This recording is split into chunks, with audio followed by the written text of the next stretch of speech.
Assalamualaikum warahmatullahi wabarakatuh. Oke, ketemu lagi di channel belajar JM Video Channel. Nah, pada kegiatan kali ini kalian akan saya ajak untuk memahami sifat-sifat penjumlahan dan pengurangan pada bilangan bulat. Nah, bagi kalian yang belum subscribe, silakan klik subscribe dan klik loncengnya agar kalian tidak ketinggalan dengan video-video terbaru dari channel belajar ini. Oke, kita lanjutkan.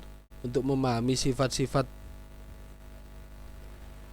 tersebut, kita amati beberapa konteks berikut ya.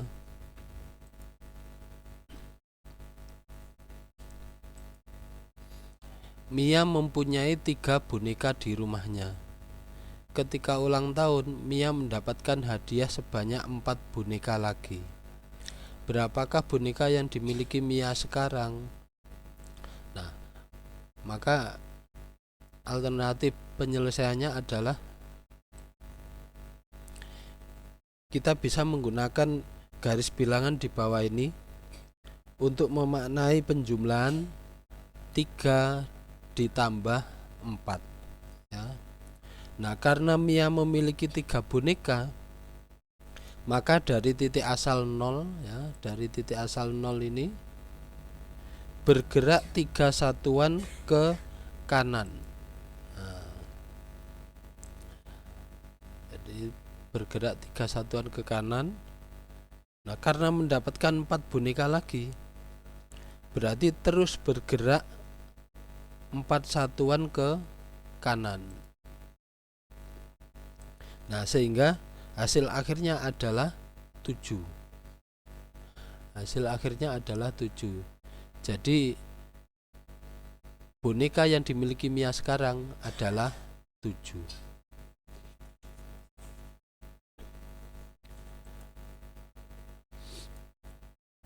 Nah, kemudian selisih antara dua bilangan bulat sama dengan jarak kedua bilangan tersebut pada garis bilangan. Misalnya, selisih antara 1 dengan 4 adalah 3 satuan. Selisih antara negatif 2 dengan 3 adalah 5 satuan. Nah, untuk membuktikan selisih 1 dengan 4 itu adalah 3, negatif 2 dengan 3 adalah 5, kita buktikan, kita ilustrasikan menggunakan garis bilangan. Nah, perhatikan ilustrasi berikut. Nah, ini sudah ada garis bilangannya. Untuk yang pertama adalah selisih antara 1 dan 4, dari 1 ke 4. Nah, kita bisa menghitung berapa selisihnya, apakah benar 3 dengan cara menghitung satuannya ya, yaitu 1, 2, 3. Nah, jadi selisih antara 1 dengan 4 adalah 3 satuan. Nah, kemudian selisih antara negatif 2 dengan 3, apakah benar 5? Nah, ini. Nah, antara negatif 2 dengan 3 sama dengan selisih antara 1 dengan 4 tadi, kita bisa menghitung langkah tiap satuannya ini ya. Nah, maka kalau kita hitung 1, 2, 3, 4, dan 5. Nah, jadi selisih antara negatif 2 dengan 3 adalah 5 satuan ya, 5 satuan. Itu ya. Nah, sekarang kalian ingat lagi pelajaran di SD dulu ya. Kalian sudah mengenal operasi sederhana beberapa bilangan ya, khususnya bilangan bulat. Nah, berikut akan kita uraikan kembali operasi bilangan bulat yang sudah kalian pelajari di sekolah dasar dulu. Diperdalam dengan pemahaman terhadap berbagai kondisi penjumlahan dan pengurangan pada bilangan bulat. contoh soal ya. Nia mempunyai 6 pasang sepatu di rumahnya. Karena sedang senang hati, dia memberikan 2 pasang sepatunya kepada sepupunya. Berapakah pasang sepatu yang dimiliki Nia sekarang? Nah, ini contoh bentuk operasi pada bilangan bulat ya. Maka alternatif penyelesaiannya adalah bentuk dari soal tersebut tadi adalah 6 dikurangi 2. Karena mula-mula memiliki 6 pasang, kemudian diberikan 2 pasang ya. Jadi 6 dikurangi 2. Nah, kemudian untuk menyelesaikannya kita bisa menggunakan garis bilangan ya. 6. Yang pertama 6. Maka arahnya adalah 6 ke kanan dimulai dari 0 ya. 6 kemudian dikurangi 2. Nah, dikurangi 2 itu ke kiri ya, 2 langkah. Nah, ke kiri 2 langkah. Nah, hasilnya berapa? Berarti kita mulai dari awal berangkat tadi, yaitu 0. Nah, ke sini ke kanan karena ujung terakhirnya ada di angka 4 ya, 4 positif. Maka hasil dari 6 dikurangi 2 adalah 4 ya, adalah 4. Nah, jadi 6 dikurangi 2 atau sepatu yang dimiliki Nia sekarang ada 4 pasang ya. Contoh lagi ya. Seorang penyelam amatir mula-mula berlatih menyelam di kedalaman 2 meter di bawah permukaan laut. Setelah merasa lancar menyelam di kedalaman 2 meter, kemudian ia turun lagi hingga kedalaman 5 meter di bawah permukaan laut. Berapakah selisih kedalaman pada 2 kondisi tersebut? Jadi pertanyaannya adalah selisih kedalaman antara 2 meter dengan 5 meter di bawah permukaan laut ya, di bawah permukaan laut. Nah, maka alternatif penyelesaiannya kita juga bisa menyelesaikannya dengan menggunakan garis bilangan ya, dengan menggunakan garis bilangan. Nah, jadi bentuk dari soal tersebut adalah negatif 2 karena di bawah permukaan laut ya, dikurangi negatif 5 ya, dikurangi negatif 5. Nah, kenapa negatif 2 dikurangi negatif 5? Karena negatif 2 itu lebih besar daripada negatif 5 ya. Atau kalau dicantumkan di garis bilangan letaknya ya, negatif 2 itu di sebelah kanan negatif 5. Nah, untuk menyelesaikan soal seperti ini ya, nah kita kalikan terlebih dahulu tanda negatif ini ya. Nah, pasti kalian masih ingat waktu di SD dulu ya, negatif dikali negatif ya sama dengan positif, sehingga soal ini, bentuk ini berubah menjadi negatif 2 ditambah 5 sama dengan titik-titik ya. Ini negatif 2 ditambah 5 kita nyatakan ke dalam garis bilangan. Nah, negatif 2 berarti ke kiri 2 langkah dari 0 ya, negatif 2. Kemudian ditambah 5. Nah, ditambah 5 itu berarti arah positif, arah ke kanan sebanyak 5 langkah. Nah, ini ya, sebanyak 5 langkah. Jadi berakhir di angka 3 ya, berakhir di angka 3. Nah, kemudian selisihnya yang mana? Nah, selisihnya berarti kita mulai dari 0, dari awalnya tadi berangkat sampai ke 3 ya, sampai ke 3. Inilah selisihnya ya. Jadi selisihnya adalah 3 ya, 3 satuan. Jadi negatif 2 dikurangi negatif 5 atau negatif 2 ditambah 5 sama dengan 3, ya, sama dengan 3.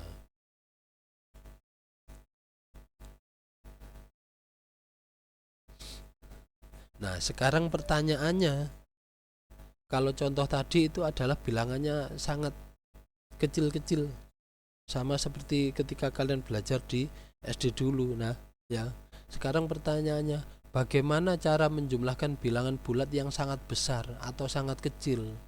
Nah, kita seolah-olah tidak mungkin menggunakan garis bilangan, ya, karena kalau kita buatkan garis bilangan terlalu panjang, ya.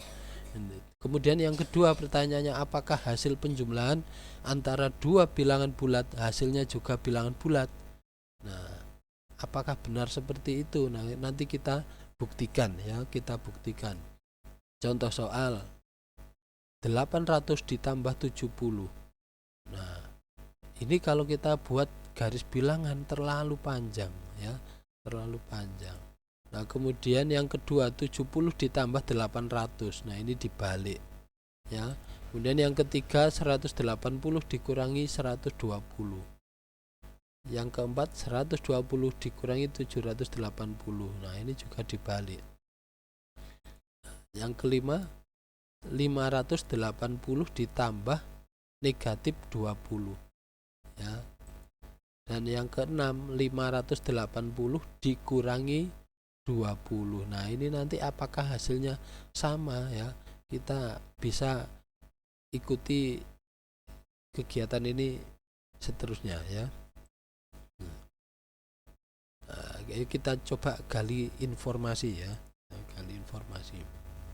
Sifat-sifat operasi penjumlahan dan pengurangan pada bilangan bulat. Nah, kita coba kenali dulu sifat-sifat operasi penjumlahan dan pengurangan pada bilangan bulat.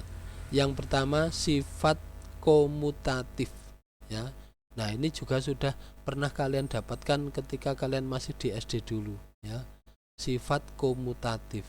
Nah, sifat komutatif itu berbunyi A ditambah B sama dengan B ditambah A. Artinya suatu bilangan bulat pada operasi penjumlahan dibolak-balik hasilnya pasti sama, ya. Contoh pada soal nomor 1 dan 2 tadi. Nah, nomor 1 800 ditambah 70. Kemudian nomor 2 70 ditambah 800. Nah, ini sekedar dibalik saja. Apakah hasilnya sama? Kita bisa menghitungnya. Ternyata 800 ditambah 70 870, dan 70 ditambah 800 juga 870. Nah, maka pertanyaan yang seperti ini, bentuk soal yang seperti ini berlaku sifat komutatif, ya. Nih.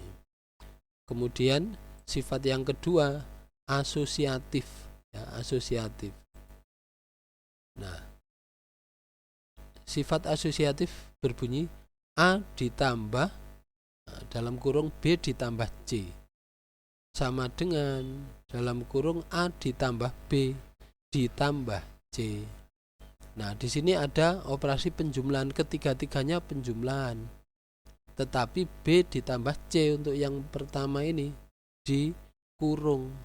Artinya B ditambah C atau yang di dalam kurung ini harus dihitung terlebih dahulu. Nah, sebaliknya untuk yang ruas bagian belakang, ya, yang dikurung adalah A ditambah B.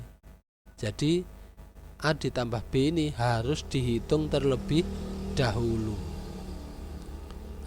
Artinya di sini tidak boleh dihitung selalu dari depan, A ditambah B ditambah C, karena ada yang di dalam kurung, berarti harus didahulukan, ya.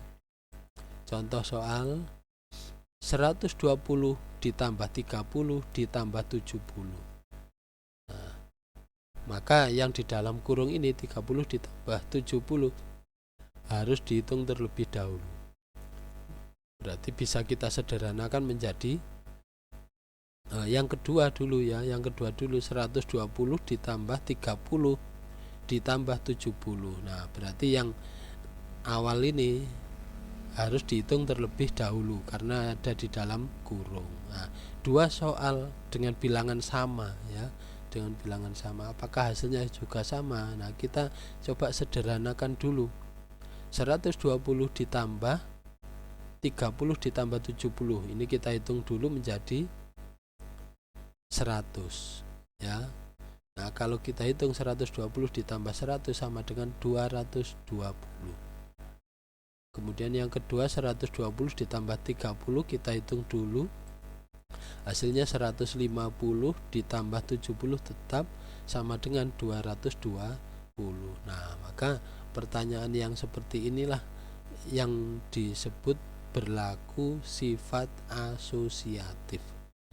Artinya dihitung dari depan atau dari belakang sama karena operasinya semuanya penjumlahan ya.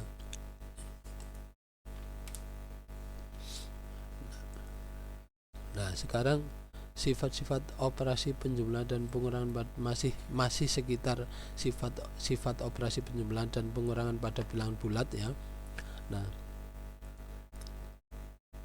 untuk lebih memahami sifat-sifat operasi penjumlahan dan pengurangan pada bilangan bulat ya, ini ada tabel, ada 3 bilangan A, B, dan C ya. Bilangan A nya 1, 2, 3, negatif 4, negatif 5, B nya negatif 6, 7, 8, 9, negatif 10, C nya negatif 11, negatif 12, 13, 14, dan 16 ya. Nah, di sini ada pertanyaan A ditambah B, B ditambah A ditambah B ditambah C, A ditambah B ditambah C ya. Yang pasti yang di dalam kurung harus dihitung terlebih dahulu ya.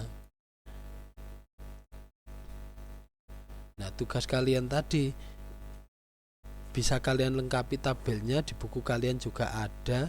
Kalian buktikan apakah sifat komutatif dan asosiatif tadi benar ya. Gitu. Nah, sekarang kita lanjutkan sifat-sifat lain dari bilangan bulat ya. Sifat-sifat lain dari bilangan bulat. Yang pertama, penjumlahan bilangan genap ditambah bilangan genap. Nah, bagaimana hasil bilangan genap ditambah bilangan genap ya? Nah, kita coba buktikan pakai tabel ya. Ada bilangan 1, bilangan 2. Nah, bilangan 1 ditambah bilangan 2. Yang pasti kita buat contoh bilangan satunya genap, bilangan 2 juga genap ya. Ya, contohnya 6 genap. Nah, bilangan kedua 8 juga genap ya. 6 ditambah 8 hasilnya 14. Ternyata 14 itu adalah genap ya. Nah, kemudian untuk yang lain bisa kalian buktikan sendiri ya. Nah, sehingga nanti kalian akan mendapatkan hasil bilangan genap ditambah bilangan genap. Nah, hasilnya apa? Di situ apakah genap, apakah ganjil, kalian buktikan terlebih dahulu ya. Kemudian sifat yang kedua, sifat lain yang kedua ya, yaitu penjumlahan bilangan genap ditambah bilangan ganjil ya. Bilangan genap ditambah bilangan ganjil sama kita buktikan pakai tabel. Bilangan 1 berarti genap, bilangan kedua berarti ganjil. Nah, apakah hasilnya nanti genap atau ganjil ya? Contoh 6, nah genap, dengan bilangan kedua 7 ganjil. Kalau kita jumlahkan bilangan 1 ditambah bilangan kedua, 6 ditambah 7 sama dengan 13. Ternyata 13 itu adalah ganjil. Nah, sama kalian coba cari contoh yang lain ya. Yang pertama bilangannya genap, yang kedua bilangannya ganjil. Nah, hasilnya apakah selalu ganjil. Nah, kalian buktikan ya. Kemudian sifat lain yang ketiga, penjumlahan bilangan ganjil ditambah bilangan ganjil ya. Kita buktikan pakai tabel. Bilangan 1 ganjil, bilangan kedua juga ganjil. Kalau dijumlahkan hasilnya bagaimana ya? Contoh, bilangan 1 3 ganjil ya. Bilangan kedua 5 juga ganjil. Kalau kita jumlahkan hasilnya 3 tambah 5 8. Ternyata 8 itu adalah genap. Nah, apakah selalu genap bilangan ganjil ditambah bilangan ganjil? Nanti juga kalian buktikan. Nah, bilangan pertama ganjil, bilangan kedua ganjil, hasilnya apakah selalu genap? Apakah ada bilangan yang ganjil? Nah, kalian buktikan ya. Nah, ini untuk mengenal sifat-sifat bilangan bulat ya. Pada kesempatan kali ini saya kira cukup ya. Selamat belajar, tetap di rumah saja, jaga kesehatan. Saya akhiri, wassalamualaikum warahmatullahi wabarakatuh.